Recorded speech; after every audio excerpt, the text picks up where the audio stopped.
Hey everyone, welcome to Unicorn Dust Designs. My name is Sammy. This is Mickey. Today we are going to do some transitional DIY. So I am somebody that loves to DIY for Valentine's Day, but I do not like taking down decor multiple times. So I like to do like Valentine DIYs that can transition into spring so that I don't have to take down, put up. I could just leave it out and it's good to go, and I just have to add other pieces to it. So I hope you enjoy this one. All of the products you see in today's video are available on my website, unicorndustdesigns.com.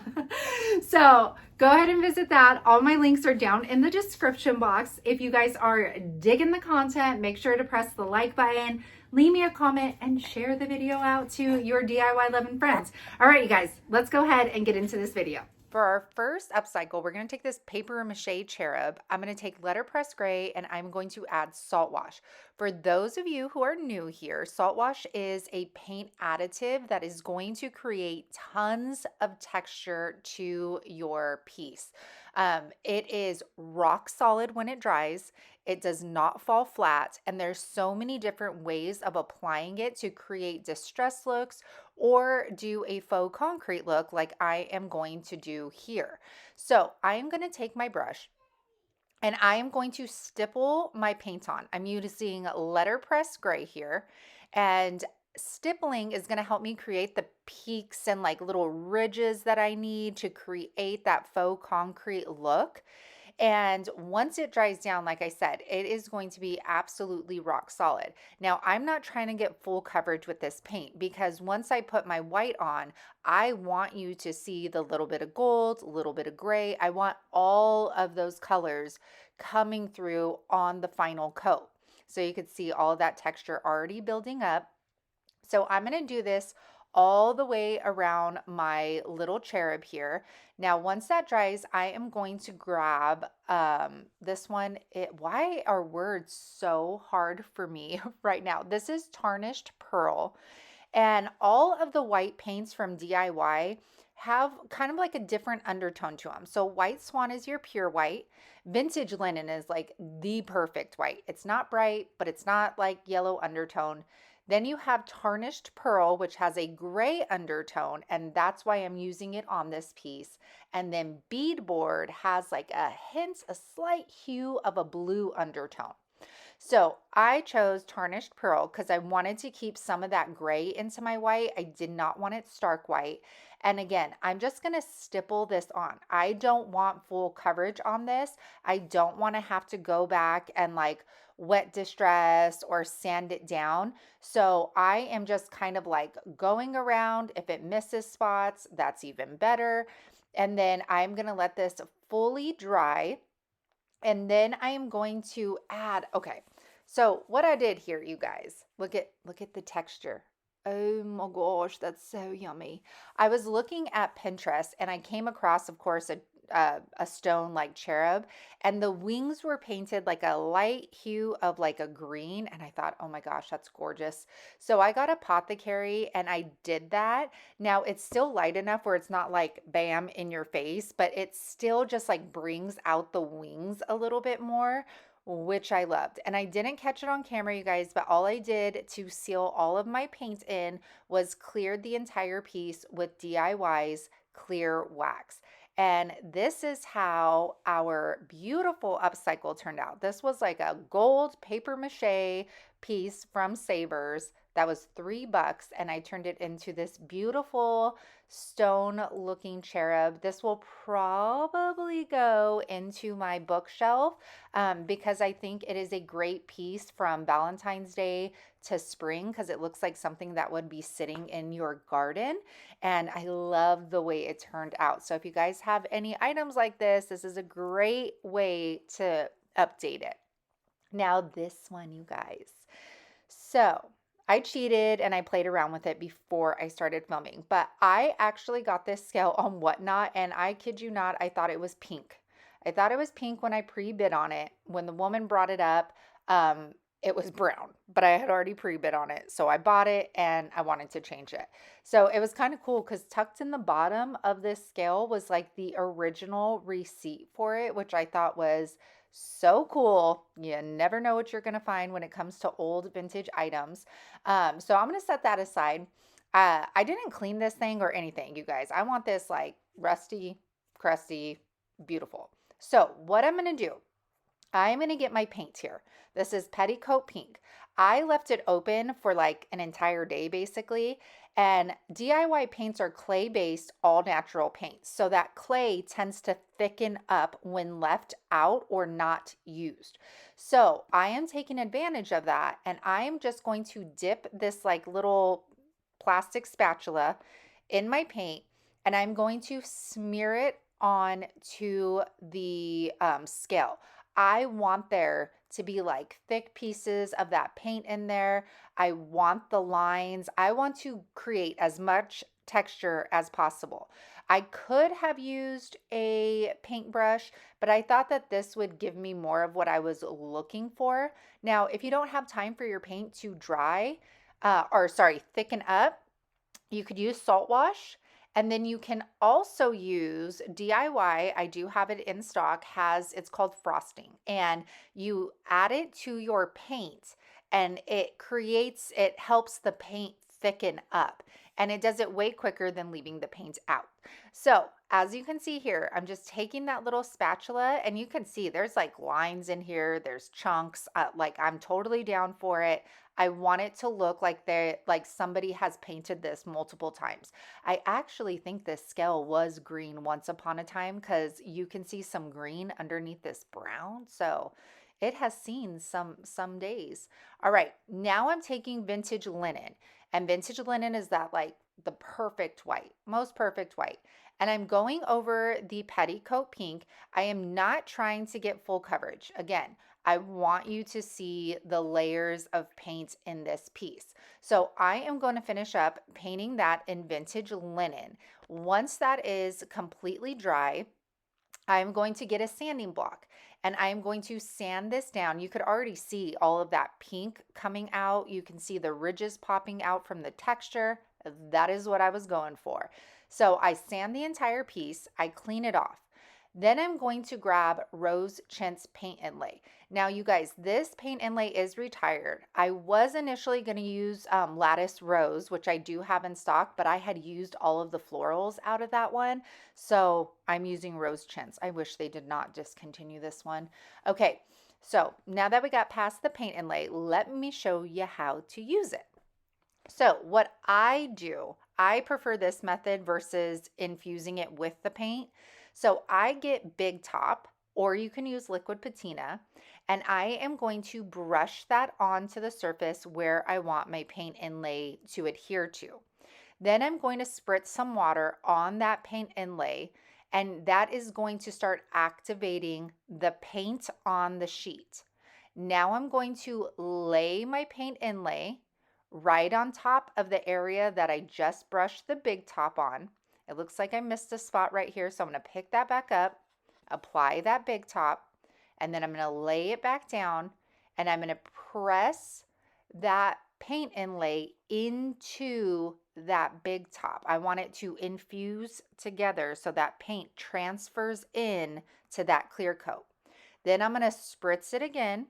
I'm going to get my paper towel and I'm going to push down that paint inlay. I really want to make sure that it is in that clear coat. Now you can't do it as rough as I'm doing it if you were to be infusing it with the paint directly. So let's get a bigger image here. So I'm going to do the top of the scale. I put clear on everything. I spritz my paint inlay. And then you have a couple seconds where you could kind of lift it back up and adjust it. But to be honest, I mean, the more wrinkles, the better. Just makes it look older. I'm going to spritz that paint inlay again. I'm going to get my paper towel, help push the paint inlay down into the clear coat. And then you'll know it's dry when it looks like this. It's going to turn white again. And you could see how when I spray it, it brightens up. Now, when you spray it, you're reactivating that paint, reactivating that Big Top and the paper, because you want to be able to peel it off. And this is where the magic happens. Now, I have a rough surface, so my paint inlay is not going to be perfect at all because it's not sitting on an even surface, which is totally fine with me. I want it to look aged. Now, I did this, you guys, on the top, the back, the sides. I put these paint inlays everywhere, and it just looks, look at that flower right there on the corner. Oh my gosh. And you guys, of course, I must have like not wanted to show you guys how I finish projects, but I waited over 24 hours and then I came back in with Big Top and I cleared the entire thing. And this is by far my favorite DIY of the season. I mean, I just started, but I think it's going to be my favorite for the entire season. Look at how stunning that looks. It's so beautiful. I love that I was able to repurpose this and make it my own because brown was not going to work for you, girl, okay? But this is stunning, and it could go for spring. It could go for Valentine's Day, shabby chic, cottage core. I mean, options are endless with this, and the paint inlays that are full sheets like this are by far the easiest to use. So I really hope you learned and loved this DIY. For this next one, I just got these heart templates off of Google. I printed them out, and I am going to grab this pillowcase that I thrifted at the thrift store, hashtag duh. And then I'm showing it to you guys because I wanted you to know this was machine made, like from a store. Nobody made this by hand. So I promise I'm not cutting up a handmade quilted pillowcase. So I am just going to go directly over my fabric with a permanent marker, giving myself enough room so that I could cut inside of my permanent marker lines. And I'm going to utilize that row on top and make 3 hearts today. And because this pillowcase had the like batting in it, I had to first get the bottom piece that's adhered to the batting, and I had to glue that together. Now, I do think this process would be so much faster with the sewing machine, but y'all, I do not have any room in my junk space to pull out the sewing machine. So glue it is, and it holds up just the same, you guys. So now I'm going to take that back part and I'm going to glue this as well. I'm going to go all the way around. This project, you guys, is going to be great for bowl fillers. These do well for me selling on Whatnot. If you have a booth, if you do craft fairs, these are something easy that you can have like an assembly line for. Your kids could even help you if they're older, do the gluing and stuff. And then I'm going to leave a hole in the side, and we're going to take my little Walmart pillow and I'm going to start stuffing our little heart. And you guys, you'll probably see me making these with Easter bunnies too. Now I'm going to flatten it out on my table so I could get a nice flat bead of glue. And then I am going to start accessorizing them, which you guys know is the funnest part ever. So I just took some of that scrap fabric that was left over. I'm going to tie it in a bow here. And then I am going to get some of my vintage buttons and do that. Obviously, I cannot grasp this little bow right here. So I'm going to hot glue it over to the left side. Voila. And I am going to take this rose, like dusty rose colored vintage button, put that right on top of the bow. And you guys, it has been so long since I've done a finger bow. It took me about 5 tries to remember how to do it.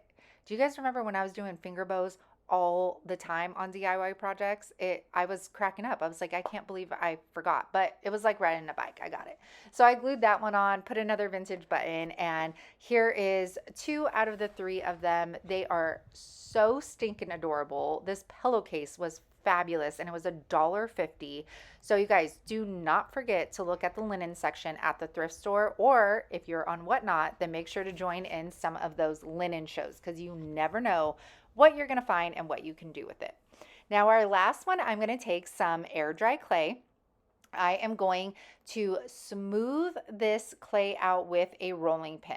I'm going to use the crockery stamp for this project, and I think I've done this one other time on my channel. I think only one time.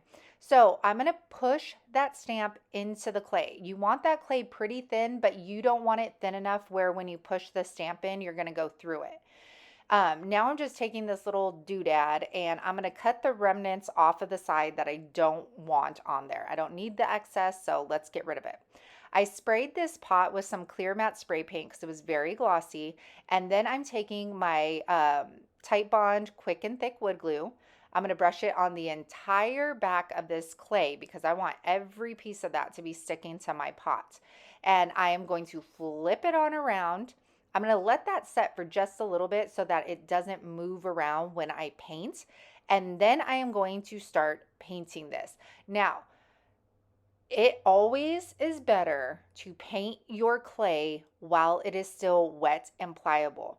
This helps your clay keep from cracking.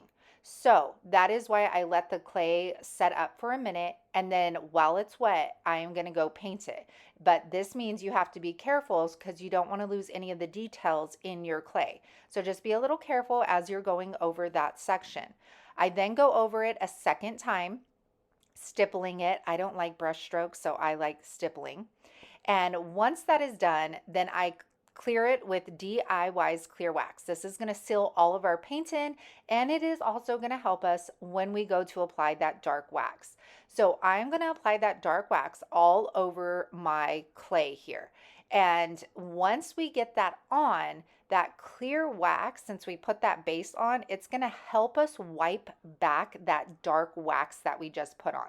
So see how I'm just kind of like buffing it out. I'm going to add a little bit more because I really want it in those letters so all the details pop.